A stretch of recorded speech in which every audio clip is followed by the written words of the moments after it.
ओम नमः शिवाय।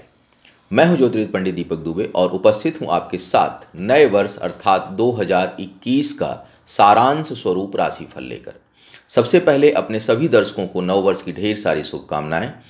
2020 का वर्ष बहुत ही नकारात्मक परिणाम देने वाला रहा, बहुत ही संक्रामक रहा, बहुत ही पीड़ादायक रहा। भगवान शिव से यह प्रार्थना रहेगी कि 2021 का वर्ष पूरी दुनिया के लिए इस प्रकार का ना हो और लोगों के लिए यह वर्ष सुख और समृद्धि लेकर के आए। क्या कह रहे हैं सितारे इस वर्ष, एक एक करके हम करेंगे चर्चा, लेकिन उससे पहले जरा मुख्य ग्रहों की स्थितियों के बारे में बात कर लिया जाए। शनि इस पूरे वर्ष पर्यंत मकर राशि में रहने वाले हैं। इसके साथ गुरु की यदि बात किया जाए, देवगुरु बृहस्पति के, तो वर्ष के प्रारंभ में यह मकर राशि में रहेंगे, लेकिन यह 6 अप्रैल से कुंभ में, फिर वहाँ वक्री मार्गी होते हुए 24 सितंबर तक वहीं रहेंगे और पुनः मकर में, और फिर अंत में 21 नवंबर को कुंभ राशि में जाएंगे। अर्थात गुरु थोड़ा सा इस बार अस्थिरता देने का प्रयास करेंगे। जहाँ जहाँ गुरु का अधिक प्रभाव होगा वहाँ पर उसकी चर्चा जब बृहस्पति की बात करेंगे अलग से तब करेंगे। इसके साथ राहु और केतु का जो गोचर पूरे वर्ष पर्यंत रहने वाला है 2021 में, वह क्रमशः वृषभ और वृश्चिक राशि में रहेगा। राहु वृषभ में रहेंगे और केतु जो है पूरे वर्ष पर्यंत वृश्चिक राशि में रहने वाले हैं। शनि की 7.5 और ढैया की यदि मैं बात करूं तो पहली बात यह जानिए कि शनि की 7.5 और ढैया चंद्र राशि से, अर्थात आपकी कुंडली में चंद्रमा जहां बैठे हों वहां से देखनी चाहिए। तो शनि की 7.5 और ढैया की यदि बात किया जाए तो शनि की 7.5 कुंभ राशि वालों के लिए प्रथम चरण, मकर वालों के लिए मध्य चरण और धनु वालों के लिए 7.5 का अंतिम चरण जो है वो प्रभावी रहेगा इस वर्ष में। शनि की ढैया की यदि बात किया जाए तो यह तुला और मिथुन वालों के लिए रहने वाली है, जिसमें से तुला वालों के लिए यह नकारात्मक परिणाम नहीं देगी, लेकिन मिथुन वालों के लिए यह नकारात्मक परिणाम देने वाली होगी। तो यह प्रमुख ग्रहों की स्थिति थी। अब एक एक करके बात करेंगे कि 2021 में क्या कह रहे हैं सितारे आपके लिए। मिथुन लग्न वालों की बात करते हैं, अर्थात जिनकी लग्न राशि मिथुन है। क्या कह रहे हैं सितारे इस वर्ष में 2021 में, इस पर करेंगे चर्चा। सबसे पहले आपको बता दूं कि जो काल सर्प का प्रभाव रहने वाला है सभी राशियों पर वर्ष के प्रारंभ में ही, वो आपके लिए द्वादश और छठे भाव से। द्वादश और छठे भाव का काल सर्प दोष बहुत प्रभावशाली नहीं होता, इसमें बहुत नुकसान की संभावना नहीं रहती, लेकिन हाँ पर्टिकुलर भाव में तो कुछ ना कुछ डिस्टर्बेंस क्रिएट करता है, लेकिन ये उतना खतरनाक नहीं है, उतना वो नहीं है, तो इसलिए इसकी चिंता करने की बहुत ज़्यादा आवश्यकता नहीं है, विशेष करके अगर राहु की दशा अंतर्दशा ना चल रही हो तो। अगर आपकी जो चंद्र राशि है वो भी मिथुन है, अर्थात चंद्रमा जो है वो मिथुन राशि में बैठे हुए हैं, तो शनि की 7.5 तो नहीं है, लेकिन शनि की ढैया का प्रभाव पूरे वर्ष पर्यंत रहेगा।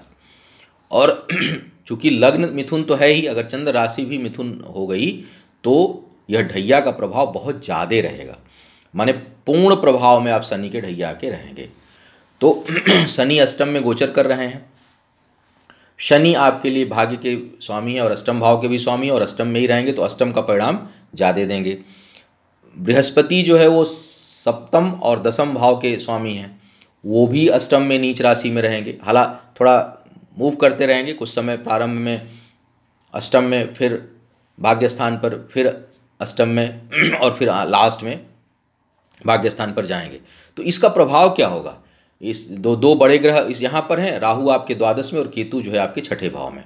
बाकी जो ग्रह हैं उनका मूवमेंट बना रहेगा। तो अगर देखा जाए तो आपके लिए सबसे पहले कैरियर की बात करता हूँ। कैरियर फाइनेंस की स्थिति से देखा जाए तो धन का आगमन तो होता रहेगा, आय जो है वो होती रहेगी, लेकिन असंतुष्टि, अस्थिरता, परेशानियाँ, कुछ न कुछ अनावश्यक के तनाव, ये आपको परेशान करते रहेंगे। वर्ष के मध्य भाग में कुछ आय बेहतर रहेगी आपकी। अप्रैल से लेकर अगस्त सितंबर तक का जो समय है उसमें आय कुछ बेहतर रहेगी, लेकिन वर्ष का प्रारंभ और अंतिम भाग ये आपके लिए कहीं न कहीं परेशानी, तनाव उत्पन्न करने वाला रहेगा। बहुत से लोगों के लिए नौकरी आती जाती रहेगी, छूट गई, आ गई, छूट गई, या किसी की छूट गई तो फिर जल्दी लगे ना, तो इस प्रकार का प्रभाव जो है यह वर्ष बनाने वाला है। तो इनकम को लेकर के काफ़ी फ्लक्चुएशन दिखाई दे रहा है। भाग्य साथ नहीं रहेगी पूरे वर्ष पर्यंत। देवगुरु बृहस्पति की स्थिति भी बहुत अनुकूल नहीं होने से पदोन्नति में बहुत कठिनाई होगी, या शायद ही पदोन्नति मिले। चूँकि ज्योतिष संभावनाओं का शास्त्र है, इसलिए 100% कभी किसी को नहीं बोलना चाहिए, और सबका तो हम नहीं बोली हैं, लेकिन मैं 100% नहीं बोलना चाहता क्योंकि वो भगवान शिव केवल बोल सकते हैं। फिर भी काफ़ी उम्मीद है कि पदोन्नति इस वर्ष प्रयास करने पर भी जल्दी प्राप्त ना हो। प्रमोशन वगैरह मिलने में काफ़ी कठिनाई आए। प्रतिष्ठा के लिए भी संघर्ष करना पड़ेगा, अर्थात आप जो काम करेंगे, जो परिणाम आप दे देंगे, जो प्रतिष्ठा आप काम जितना मेहनत करेंगे उसके अनुसार आपको जो है आपको लोग, आपकी सराहना नहीं होगी, आपकी प्रतिष्ठा नहीं मिलेगी, आपकी ख्याति नहीं होगी। वहाँ पर थोड़ा आपको कठिनाई महसूस होगा कि हम तो इतना काम कर रहे हैं फिर भी जो है हमको अनुकूल परिणाम नहीं मिल रहे हैं। तो इसको थोड़ा बैलेंस करना पड़ेगा आपको। बिना वजह के अनचाहे व्यय, बिना प्लान्ड का एक्सपेंडिचर जो है आपके लिए होता रहेगा। आप बिना सोचे समझे खर्च होंगे, यात्राओं में अनावश्यक खर्च होंगे, यात्राओं में कष्ट का योग है। इन सब चीज़ों से आपको जो है वो कठिनाई होगी। व्यापारी वर्ग जो हैं, जो लोग व्यापार करने वाले हैं, उनके लिए यह वर्ष लाभकारी है। उनको कुछ न कुछ लाभ यह वर्ष नौकरी पेशा वालों से अधिक देगा, लेकिन उनको भी सरकारी तंत्र से सावधान रहना चाहिए। सरकारी तंत्र से कहीं न कहीं कुछ केस मुकदमा की समस्या जो है वो बन सकती है, कहीं प्रतिष्ठा पर आँच आ सकती है। लेकिन लाभ के दृष्टिकोण से अगर देखूं तो व्यापारी वर्ग अधिक सुखी रहेगा अपेक्षाकृत नौकरी करने वालों को। नौकरी करने वालों के लिए थोड़ी ज़्यादा कठिनाई है, जबकि व्यापारी वर्ग को थोड़ी लाभ है। कार्य व्यापार से संबंधित जो निर्णय हैं वो तो आपके बहुत अच्छे होंगे। परिश्रम की अच्छी संभावना है, मेहनत खूब करेंगे, बौद्धिक क्षमता अच्छी है, निर्णय अच्छे इस समय लेंगे। प्रतिकूल परिस्थितियों में भी आप डिगेंगे नहीं, आपका आत्मबल नहीं कमज़ोर होगा, आपका आत्मबल बना रहेगा, पुरुषार्थ बना रहेगा, बौद्धिक क्षमता तब भी बनी रहेगी। आप उससे हमेशा निकलने का प्रयास करेंगे और निकलेंगे भी। लेकिन दिक्कत यह है कि वो बढ़ने में प्रयोग नहीं हो पाएगी, वो उलझनों को सुलझाने में खर्च हो जाएगी। तो आपका सब लगेगा, तो बुद्धि लगेगी, दिमाग लगेगा, पैसा लगेगा, परिश्रम लगेगा, और लेकिन वो उलझनों को सुलझाने में लगेगी। एक होता है कि हम मेहनत कर रहे हैं, परिश्रम कर रहे हैं खूब, तो हम उससे आगे बढ़ रहे हैं, मेरा विस्तार हो रहा है। लेकिन एक होता है उलझनें इतनी हैं कि हम उसको सुलझाने में ही खप जा रहे हैं। तो अगर मैं एक लाइन में बोलूं तो यह वर्ष उलझनों को सुलझाने में खप जाने का है, विस्तार का नहीं है, आकार लेने का नहीं है। वहाँ आपको हमेशा दिक्कत महसूस होगी। पहले की बचत से, सेविंग आपने जो कर रखी है पहले, या कर्ज के बल पर अस्थाई संपत्ति खरीदने का योग बन रहा है, उसके लिए समय अनुकूल है। तो सेविंग जो लोग रखे हुए हैं, ज़मीन लेना चाहते हैं, मकान लेना चाहते हैं, वो ले सकते हैं। उनके लिए समय अनुकूलता लिया हुआ है, शुभता लिया हुआ, उसमें कोई हानि का योग नहीं बन रहा है, तो आप आराम से लीजिए। कर्ज लेना चाहते हैं तो वो भी मुझे लगता है कि प्राप्त हो जाएगा, और कर्ज लेने में लेकर चुका नहीं पाएंगे ऐसी स्थिति नहीं आ रही है सिंह वालों की तरह। आप जो है वो कर्ज लेंगे, उसे चुका भी पाएंगे, तो वो जल्दी बल्कि समाप्त हो जाएगा। तो कर्ज लेकर के कोई कार्य व्यापार करना चाह रहे हैं, या असेट खरीदना चाह रहे हैं, ज़मीन जायदाद खरीदना चाह रहे हैं, रहने के लिए मकान खरीदना चाह रहे हैं, तो वो आप ले लीजिए, उसके लिए काफ़ी अनुकूल योग बना हुआ है।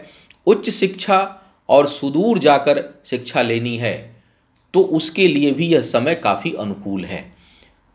दो तीन जगह तो काफ़ी अच्छी अनुकूलता दिखाई दे रही है। एजुकेशन के लिए काफ़ी अच्छी अनुकूलता दिखाई दे रही है, ज़मीन जायदाद भूमि कर्ज लोन लेकर के कोई काम करने के लिए काफ़ी अनुकूलता दिखाई दे रही है, व्यापारी वर्ग के लिए काफ़ी अनुकूलता दिखाई दे रही है। लेकिन नौकरी पेशा वालों के लिए थोड़ी कठिनाई है।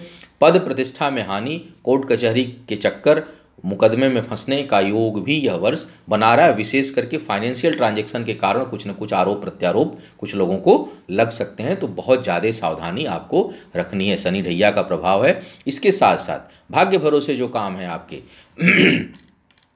जुआ, लॉटरी, सट्टा, केवल भाग्य भरोसे कोई काम करना हो, कोई भाग्य भरोसे केवल भाग्य पर आधारित कोई परिणाम आने वाला हो, वहाँ कठिनाई होगी। उसके भाग्य भरोसे नहीं रहना है और बिल्कुल तो अपने को सेफ करके चलना है फाइनेंस के मामले में, आर्थिक दृष्टिकोण से। विवाह और प्रेम संबंधों की यदि मैं बात करूं तो जो लोग अविवाहित हैं उनके लिए वर्ष का जो मध्य भाग है वो थोड़ा अनुकूल है, श्रेयस्कर रहेगा। जो लोग अविवाहित हैं अगर विवाह वर्ष के मध्य भाग में करें तो उनके लिए थोड़ा लाभकारी रहेगा, मतलब शुभता लिया होगा। लाभ का मतलब आर्थिक से मेरा नहीं है, शुभता लिया हुआ है, अच्छा रहेगा। लेकिन वर्ष के प्रारंभ में और वर्ष के अंत में यदि अवसर मिले भी तो विवाह नहीं करना ठीक रहेगा। तो इसको थोड़ा सा ध्यान से देख लीजिए। कई बार जब विवाह विलंब रहता है तो हम लोग बहुत सी चीज़ों को अवॉइड करते हैं।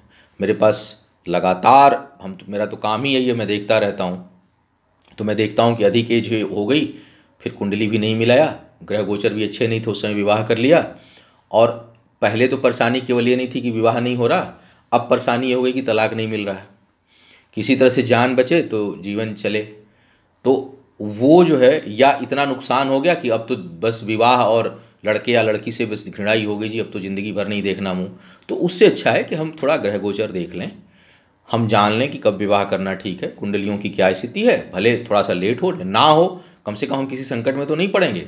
तो आप यदि विवाह करना चाहते हैं कुंडली वगैरह मिलाइएगा। लेकिन जो सामान्य ग्रह गोचर कह रहा है इस वर्ष का, वो ये कह रहा है कि वर्ष के मध्य में विवाह करें, लेकिन वर्ष के प्रारंभ में या वर्ष के अंतिम भाग में, विशेष करके अप्रैल से पहले और सितंबर के बाद अगर अवसर मिल भी रहा हो विवाह करने का तो ना करें, उसको अवॉइड करें, तभी जाकर के, अन्यथा वो बहुत परेशानी उत्पन्न कर सकता है।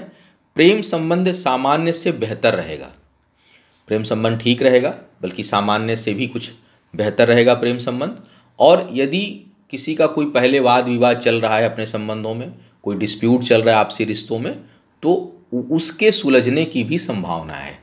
तो उस दृष्टिकोण से तो जो प्रेमी युगल हैं उनके लिए थोड़ा शुभता लिया हुआ यह वर्ष बना हुआ है कि कहीं कोई वाद विवाद है तो सुलझ जा, जन्म कुंडली परमानेंट भी खराब ना हो। तो संतान प्राप्ति के दृष्टिकोण से भी यह समय अनुकूलता लिया हुआ है। जो लोग संतान प्राप्ति के इच्छुक हैं, प्रयास करना चाहते हैं, वो करें, समय अनुकूल है, प्रतिकूल नहीं है। किसी खराब ग्रह की दृष्टि या गोचर में ऐसा भाव नहीं बन रहा है, और संतान के कारण मन प्रसन्न होगा। तो कुल मिलाकर के वो सेक्शन आपका ठीक दिखाई दे रहा है। अब स्वास्थ्य की बात कर लेते हैं। अष्टम में ही गुरु और शनि की युति है, तो ये मान के चलिए कि स्वास्थ्य के लिए बेहद नकारात्मक वर्ष है, बेहद नेगेटिव वर्ष है। कोई रोग पहले से है जल्दी ठीक नहीं होगा, और इस समय कोई रोग उत्पन्न हो गया तो वो भी जल्दी ठीक नहीं होगा। तो अस्थाई रोग जो है, और ये दोनों पेट, digestion system, gastric, obesity, thyroid, इन सब चीज़ों के ज़बरदस्त कारक ग्रह हैं। तो सेहत को लेकर के बहुत सावधान रहना है। पेट से लेकर पैर तक, सीने के नीचे से ही शुरू होकर के और पूरे अंगूठे तक चले जाइए, कहीं ना कहीं कुछ ना कुछ समस्या होने की संभावना बड़ी प्रबल रूप से बनेगी। शनि का प्रभाव होगा तो कहीं फ्रैक्चर, कहीं एसिडिटी, गैस्ट्रिक, हड्डियों में समस्या। बृहस्पति का प्रभाव होगा तो आपका पेट, लीवर का सेक्शन, ये सब सेक्शन कहीं ना कहीं डिस्टर्ब होने की समस्या उत्पन्न हो सकती है। तो दशा अंतरदशा और शनि और गुरु में कहीं भी प्रत्यंतर अत्यंतर टकराया तो कुछ ना कुछ दिक्कत होगी। सामान्य लोग भी कुछ असहज महसूस कर सकते हैं। तो सेहत के लिए बड़ा नकारात्मक वर्ष है। इसके अलावा आपके अपने पिता से संबंधित चिंता भी आपको परेशान कर सकती है, उनकी सेहत की समस्या भी आ सकती है। और अगर वो बुज़ुर्ग हैं, उनकी उम्र अधिक है, तो बहुत ज़्यादा ध्यान रखने की आवश्यकता होगी, क्योंकि वहाँ पर काफ़ी नकारात्मक प्रभाव आप जो है वो पड़ता हुआ दिखाई दे रहा है। अन्य बातों की यदि मैं बात करूँ तो यह वर्ष भाग्य के मामले में बेहद कमज़ोर है, इसलिए भाग्य भरोसे कोई भी काम करने से पूरे वर्ष पर्यंत आपको बचने की सलाह है। यह वर्ष शिक्षा, आध्यात्म, योग, ध्यान, सामाजिक गतिविधि इत्यादि के लिए, धार्मिक कार्यों के लिए बेहद अनुकूल है। तो जो लोग इस तरह के कार्यों में हैं, या तो अपने को बढ़ाना चाह रहे हैं, चाहे वो शैक्षिक जगत में या आध्यात्मिक जगत में या सामाजिक क्षेत्र में, किसी भी प्रकार से इन सब कार्यों में उनके लिए काफ़ी अनुकूल है, और आगे उसमें बढ़ने के लिए बहुत आपको रास्ता और अवसर प्राप्त होगा। शुभता लिया हुआ है। शत्रु इस समय बेहद प्रभावशाली मिलेंगे, इसलिए विवादों से हर हाल में दूर रहना है। वाद विवाद में मत पड़िएगा, और पुरानी वस्तुएं मत खरीदिएगा। पुरानी वस्तुओं में यदि धन खर्च करते हैं, कई बार लोग सेकेंड हैंड गाड़ी, पुराना मकान, पुरानी चीज़ें खरीद लेते हैं, पुराने गैजेट्स खरीद लेते हैं, वो आपको रुला देगा, बहुत परेशान करेगा, तो उससे जो है वो, या आपका पैसा नष्ट हो जाएगा, तो उससे आपको बचने की सलाह है। उपचार के दृष्टिकोण से अगर मैं बात करूं तो शनि और गुरु संबंधी दान, महामृत्युंजय मंत्र का खुद से जप या अनुष्ठान कराना आपके लिए श्रेयस्कर रहेगा, बेहतर रहेगा। यह था 2021 के लिए सारांश स्वरूप आपका वर्ष फल। आपका आने वाला समय शुभ हो, आयु, आरोग्य और ऐश्वर्य की वृद्धि हो, इन्हीं शुभकामनाओं के साथ आपसे विदा लूंगा। पुनः मुलाकात होगी किसी नए विषय पर, तब तक के लिए मुझे आज्ञा दें। ओम नमः शिवाय।